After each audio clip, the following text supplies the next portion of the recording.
Hello everyone, it's Blue Crown. I'm a bit sick today, so I hope my voice is not too bad. But today I'm gonna explain you how to set up wards around a Drake objective, and obviously it's just mirrored to the top side. Kinda, and but I will do a specific video for that as well. I have a few scenarios.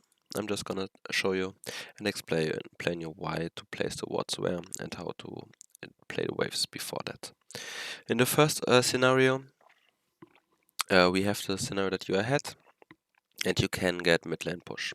How you play it is you push a mid lane wave out, then place the wards. Most of the times you first place this vision line, these 3 wards to secure your vision. This should be a pink ward, this should be a pink ward as well. This one can be even a blue trinket. Most of the time it's the easiest way to set it up. And then you go mid again, push it out, and then you put up the second vision line, which is around here, around the Raptors area, and also around this red buff bush. Optional is also ward here, but it's not 100% necessary. That kind of depends on the champion you're playing against, because you can just place this ward slightly over here as well, and then it's good enough as well. So if this happens, then if you set up this vision line, then you walk mid again, push the wave out again, and then you go for the objective. It's kinda easy. It's very by the book. So just push one wave, set up first vision line, push one wave again, put up deeper vision line, and then push again, and then go for the objective. With that, this is obviously if you're ahead and if you get the push.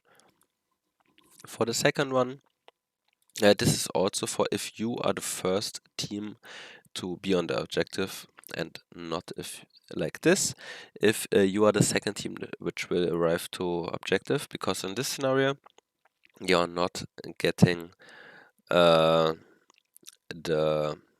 prior mid lane, so you try to fight for this ward again and for these two.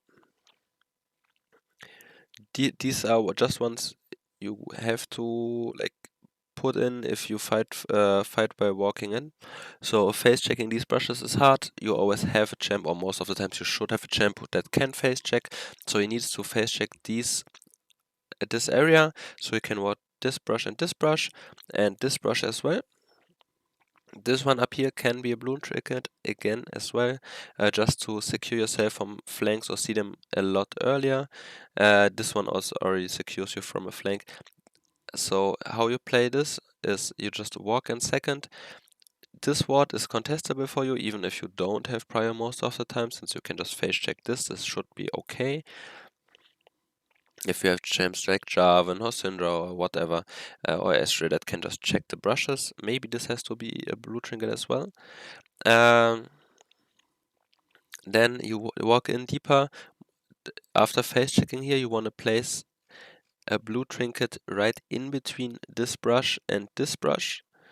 So the blue trinket sees both, so you don't have to face check it. And then you can ward these 2 brushes, or you can also optimally ward over, oops, that's the wrong one, ward over here, so you're safe from flanks. After you secure that no one is in this brush. And then this ward is also to secure your safety from a flank. You can also put it here or here, just place it over the wall. That's the best you can do, since most of the time you don't have time. As I said, this one can be a blue trinket, and you just walk in secondary, and there's no way the enemies can flank you. For this one, I mistyped. This one, oops, this one is if your team enters from bot side, and if the enemies want to enter from the bot side as well. So if you fight around the bot lane wave, this is the setup you want to have. This brush, obviously, to see if they walk for a flank or if they do not walk for a flank. So if you push out bot lane, you want to push out bot till around here most of the times. If you have the chance later on, then you place a ward here. This is very important, and also this ward is very important. This obviously replicates for these wards if you are pushing towards this side. Oops, I don't know why the arrow is around. This ward is very important since it's just the first thing you see. This brush doesn't wanna be dark, so you push out. Most of the times in setups like this, you do not push two waves, you just push it out deep. Go for this ward, go for this ward, set up this ward. This one you can even put a bit deeper normally, like here. Then you should have like a pink ward in this brush, and this one, oops,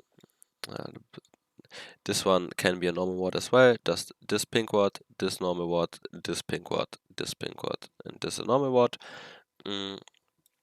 And then you just start it, and if the enemies walk in, if the enemies are walking around here to walk in through this, you can obviously just place a ward here as well, but you will see it early enough since you have the ward up here, so they cannot surprise you. For the second one is if you're ahead, but you cannot really get prio a lot, so you just use your tempo. For example, you get one wave of tempo and you cannot permanently get prio. This is the quick vision setup for Drake, where you place your ward in this brush, around here for the flank, around here again, and here again, and then here as well.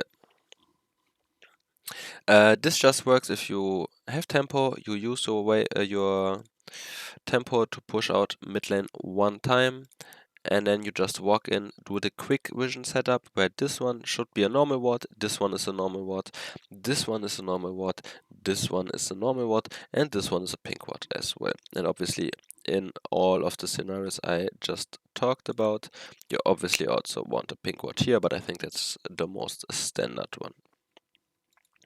And then for the last one is if the enemies enter from bot and you just have short time, it's basically the same. If you get one wave of push and you are on timer because maybe your mid lane is pushing or maybe top lane is pushing, this is just a quick vision setup where you ward here, here, and here. This one should be a pink ward again, which you can set up though if you already pushed here. But if you have really short time, you can move this ward to here. So you end up with this vision line, which is deep enough for a short play where you rush Drake and then try to get out, or if you have where you have enough information of the enemies crossing this line basically. Because if you see this line, this is early enough to get like the informations about the enemies that they wanna enter. If they're around here, you can have time to control the choke, since the choke holders should always hover here anyways. For this it's the same. If you see the enemies, you should obviously put it deeper. If you see the enemies around here, you have time to control this choke, and if they even walk here for some reason, then you also have time again to control this choke. This one is the only problematic if you see it late, since they can just walk straight in, but since your choke holder is